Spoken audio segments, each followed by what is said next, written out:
নমস্কার, আমি এমনি নজরুল হক। অনেকদিন পরে ফিরে এলাম আপনাদের কাছে। কী ভাবছেন, একটু মোটা হয়ে গেছি নাকি?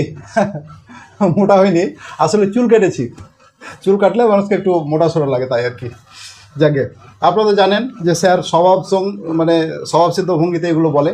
এগুলো না বললে একটু নিজের মতো মনে হয় না। সঙ্গে সঙ্গে যদি আমি শুনতে পেতাম যে আপনারাও কিছু বলছেন, খুব ভালো লাগতো। তবে সেদিনও আসবে, অসুবিধা নেই। তাহলে আজকে অনেক দিন পরে, আজকে একটা বিশেষ দিন। আমি এখানে দু তিনটে কথা বলবো। এক হচ্ছে আমাদের এই যে ছোট্ট ঘর দেখছেন, যে সমস্ত স্টুডেন্ট আমাদের ট্রেনিং নিতে আসে, আমরা বলি যে আমাদের জায়গা ছোট কিন্তু মনটা অনেক বড়। বাংলা একটা কি পাখি এই গান আছে না, যে নীড় ছোট হোক আকাশ তো বড়। তাহলে উদ্দেশ্য মহৎ হলেই হবে। তো আজকে বিশেষ দিন এই জন্য বলছি যে অনেকবার শুনেছেন আমি x faculty member government of ইন্ডিয়ার। তো আজকে একটা নতুন পরিচয় বলতে গর্ববোধ করছি, যেটা রামকৃষ্ণ মিশনের স্টুডেন্ট। ঠিক আছে, তাহলে স্টুডেন্ট হলেও আমরা খুব পাশে পেয়ে গেছি আমার স্যারকে, যিনি রামকৃষ্ণ মিশনে আমাদেরকে শেখালেন। তাপস সর্দার। আচ্ছা, আপনার অভিজ্ঞতা কতদিনের? 30 বছর হবে। 30 বছরের অভিজ্ঞতা সম্পন্ন। 85 থেকে। 85 থেকে? ও, 85 থেকে তো মানে বিরাট ব্যাপার। তো ওনাকে পেয়েছি। তো আজকে বলেছিলাম যে আমাদের এই যে ছোট্ট ঘরটার আজকে হয়তো সম্ভবত শেষ ট্রেনিং এবং শেষ ভিডিও। স্যারকেও পেয়েছি। তাহলে একসঙ্গে রামকৃষ্ণ মিশনের স্টুডেন্ট এমডি নজরুল হক আর রামকৃষ্ণ মিশনের স্যার তাপস সর্দার। তো আজকে তাহলে চলুন আমরা চানাচুর তৈরি করিয়ে শেখাই, তাই তো? একদম আজকের বিশেষ স্বাদটা স্যার বলবেন কি দিয়ে তৈরি। এটা মানে হচ্ছে টক ঝাল মিষ্টি চানাচুর হলো আর কি। তো যাই হোক, আজকে এইটা তাহলে চলো দেখা যাক কী করে চানাচুর তৈরি করা যাচ্ছে। তাহলে প্রথমে আমরা কড়াইটাকে স্টোভের মধ্যে বসিয়ে নিয়ে আমরা তেলগুলো ঢাললাম। এই তেলটা ছিল অবশ্য একটু পুরনো। এরপর নতুন তেল দেখুন কাটা হচ্ছে, কেটে নতুন তেল ঢালা হলো। এখানে যে কোনো রিফাইন তেল দিতে পারেন, সম্পূর্ণ তেল এর মধ্যে ঢেলে দেওয়া হলো। এবার তেলের মধ্যে তখনই আপনারা এটা দেবেন যখন তেলটা সম্পূর্ণ গরম হবে। সেটা বুঝবেন এইভাবে, অল্প কিছু দিয়ে আপনি তেলটাকে গরম টেস্ট করে দেখে নেবেন। এরপর আপনার বেসন আমরা জল দিয়ে ভাজছি, বেসন মাখানো হলো। বোঁদের বেসনগুলো একটু লিকুইড করে নেবেন, খুব শক্ত হলে চলবে না, যাতে আপনার বোঁদের ছাঁকনি দিয়ে সহজে পড়ে যায়। তাহলে বোঁদেগুলো বেশ সুন্দর গোল গোল হবে। ঠিক আছে, আর স্যার করছেন। এবার তেলের পরিমাণটা একটু বেশি হলে একটু কমিয়ে নিচ্ছি। এদিকে জল দেওয়া হচ্ছে। ধীরে ধীরে দেখবেন কি সুন্দর তৈরি করা হয়ে যাবে বোঁদে সহ চানাচুর। এরপর আর একটা পাত্রে গাঁঠিয়া ভাজার জন্য প্রস্তুত হচ্ছে আর একটা বেসন। এই বেসনটা অবশ্য একটু শক্ত হবে, আগেরটা দেখছেন হাত দিয়ে লিকুইড। এটা লবণ দেওয়া হলো। লবণ দেওয়ার পরে এবার এর মধ্যে জল দেওয়া হবে। একটু ময়ান দিয়ে নিলে জিনিসটা শক্ত হয়। এদিকে বোঁদে ভাজা হচ্ছে ধীরে ধীরে, এটা দিয়ে একদম ছাঁকনির মধ্যে আপনার পড়ে যাচ্ছে। দেখবেন কিছুক্ষণের মধ্যে কি সুন্দর বোঁদে ভাজা হবে। এই বোঁদেগুলো যেগুলো মিষ্টির দোকানে দেখেন সেই বোঁদে আলাদা কিছু নাই, রং করে দিলেই আপনার রঙিন বোঁদে হয়ে যাবে। এটা দেওয়া মাত্র বোঁদে ভাজা হচ্ছে। এবার আপনার যাদের অয়েল এক্সট্রুডার মেশিন আছে তারা এটা থেকে তেল বার করে নিতে পারবেন। দাম খুব একটা বেশি নয়, 40-50 হাজার টাকার মধ্যে সম্পূর্ণটা হয়ে যাবে। এদিকে গাঁঠিয়া ভাজার জন্য একটু শক্ত করে বেসনটাকে মাখানো হচ্ছে। শক্ত মানে বুঝতে পারছেন, জলের পরিমাণটা কম দিতে হবে। এটা বেসনের উপরে ডিপেন্ড করছে কতটা জল লাগবে। দেখুন খুব শক্ত হয়ে গেল, একটাই ভাজছি। আর এদিকে বোঁদে ছাড়া হয়ে গেল। বোঁদে 2-3 বার দিয়ে ছেঁকে নিতে হবে। স্যার ভাজছেন, তাপস স্যার, রামকৃষ্ণ মিশনের টিচার, খুব পারদর্শী ব্যক্তি, দক্ষ ব্যক্তি। আচ্ছা, চুল দেখে বুঝতে পারছেন কীরকম বয়স্ক লোক। আচ্ছা, এদিকে আমরা ধীরে ধীরে তুলে নিলাম। চেষ্টা করবেন প্লাস্টিকের পাত্রে না দিয়ে আপনি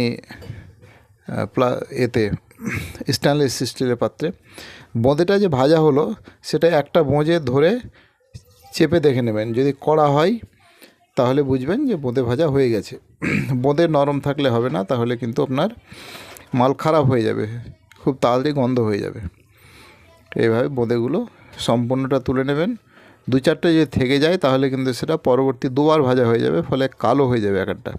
যদি হয়ে যাও হাত দিয়ে আপনি সেটাকে আলাদা করে নেবেন।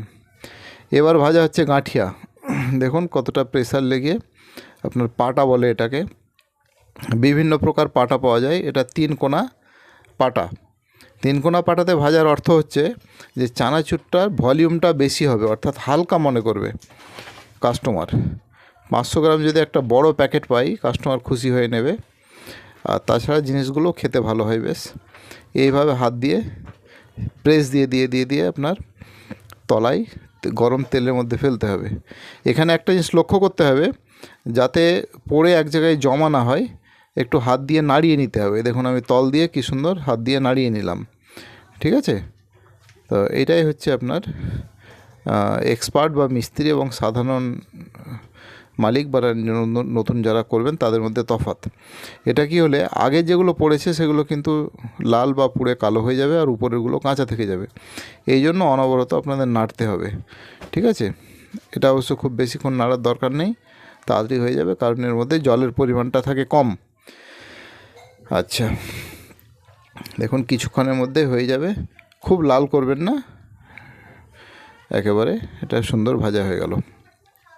এবার এটাকে ধীরে ধীরে তুলে নেব, আঁচ কম বা বেশি করার দরকার নেই। আচ্ছা, এখানে চলে গেল আপনার সম্পূর্ণটা ধীরে ধীরে ভাজা হয়ে যাচ্ছে। দেখছেন আগের বোঁদে তোলা হইলো।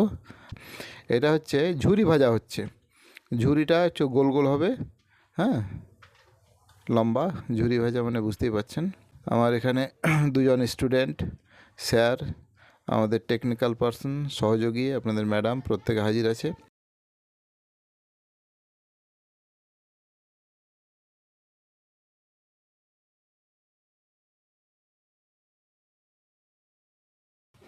আচ্ছা, এটা হচ্ছে চিড়ে ভাজা হচ্ছে। চিড়ে কিন্তু চাল চিড়ে নিতে হবে। চিড়ে ভাজার সময় 10 সেকেন্ডটাও বেশি অনেক। দেখতে পাচ্ছেন চিড়ে ভাজা হয়ে গেল, মানে 7-8 সেকেন্ডের মধ্যে এই চিড়ে দেওয়া হলো, চিড়ে ভাজা হয়ে গেছে। জাস্ট তুলে নিয়ে নেড়ে একটু তুলে নিতে হবে, চিড়ে ভাজা হয়ে গেল। গ্যাস প্রয়োজন হলে কম করে দেবেন, নিজের উপরে ডিপেন্ড করছে। বাদাম ভাজা হয়ে গেল। পরবর্তী সময় যেটা দেওয়া হলো সেটা হচ্ছে বাদাম। আচ্ছা, এবার এখানে হলুদ মাখানো হলো, ঠিক আছে? হলুদটা কাঁচা অবস্থাতেই দিতে হবে। অনেকে ভাববেন হলুদের তো গন্ধ হয়ে যাবে, কিন্তু তা নয়। লবঙ্গ, এলাচ, দারচিনি এদের সুগন্ধে হলুদের গন্ধটা চেপে যাবে। তাহলে এখানে হয়ে গেছে আপনার সম্পূর্ণটা ভাজা। এবার চিনিটাকে গুঁড়ো করে নিতে হবে। সাধারণ চিনি মিক্সচার মেশিনে ছোটো বাটিতে আপনারা জাস্ট 2-3 মিনিটও লাগবে না, গুঁড়ো করে নেবেন। পাউডার চিনি দিলে খুব সুন্দর লাগে, টেস্টটা ভালো হয়। এটা মিষ্টি চানাচুরের ক্ষেত্রে। মিষ্টি চানাচুর না হলে চিনি দেবেন না, এটা খুব স্বাভাবিক। আচ্ছা, এদিকে সমস্ত মশলাগুলো একসঙ্গে মিক্স করে নেওয়া হলো।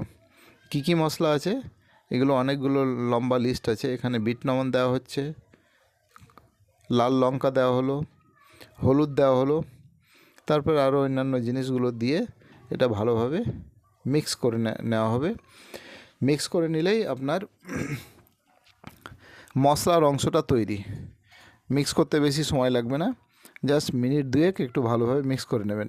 এই মশলাটাই কিন্তু হচ্ছে চানাচুরের আসল জিনিস, যাতে আপনার চানাচুরের টেস্ট আসে। ঝাল, টক, ঝাল, মিষ্টি যেরকম করবেন সেই অনুযায়ী আপনাকে বিভিন্ন প্রকার মশলা দিতে হবে। চাট মশলা যেটা তৈরি হয় এরকম।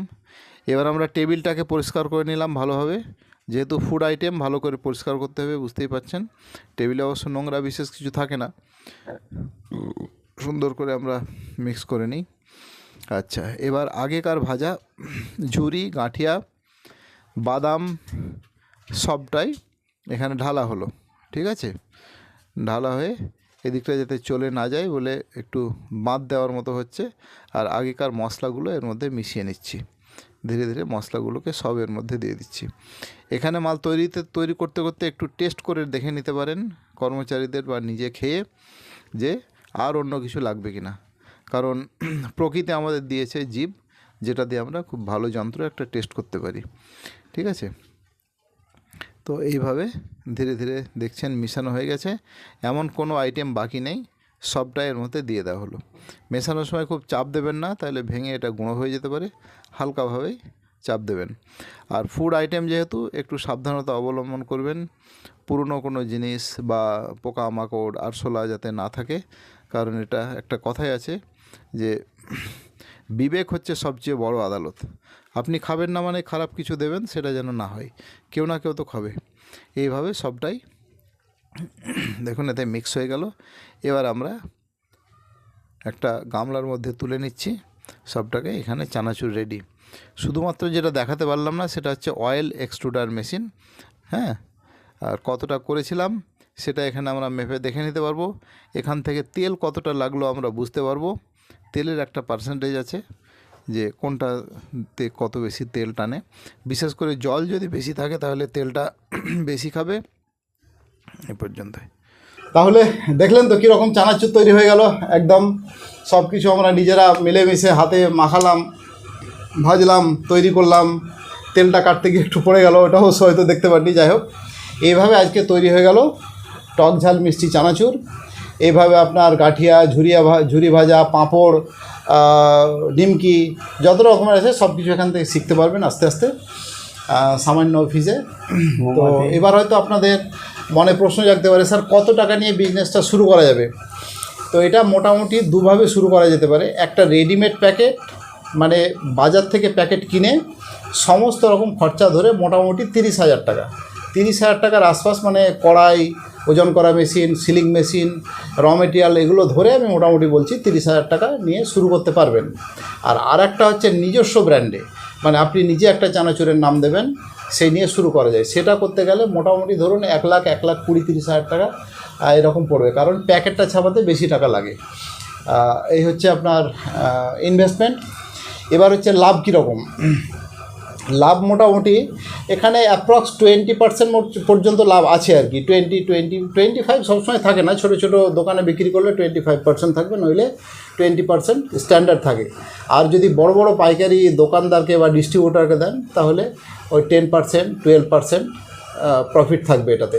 অর্থাৎ 100 টাকায় আপনার 20 টাকা পর্যন্ত লাভ থাকবে। অর্থাৎ এখনই আমার একজন স্টুডেন্ট বলছিলেন যে আমার ডেইলি 100 কিলো মাল বিক্রি করতে পারবো। তো ধরুন 100 কিলো মালের চানাচুরের দাম যদি আমি ধরি 100 গণিত 100, তাহলে 10,000 টাকা হচ্ছে। ঠিক আছে, তো সেক্ষেত্রে 2,000 টাকা প্রফিট, এরকমভাবে একটা করা যেতে পারে। এবার আপনার খরচা বাদিয়ে যা থাকে আর কি। তো এটা সেল প্রচুর আছে, ফুড আইটেম। খুব বড় মার্কেটও ধরার দরকার নেই, ছোট্ট মার্কেট এলাকাতে পেয়ে যাবেন। এই হচ্ছে ইনভেস্টমেন্ট, এই হচ্ছে প্রফিট।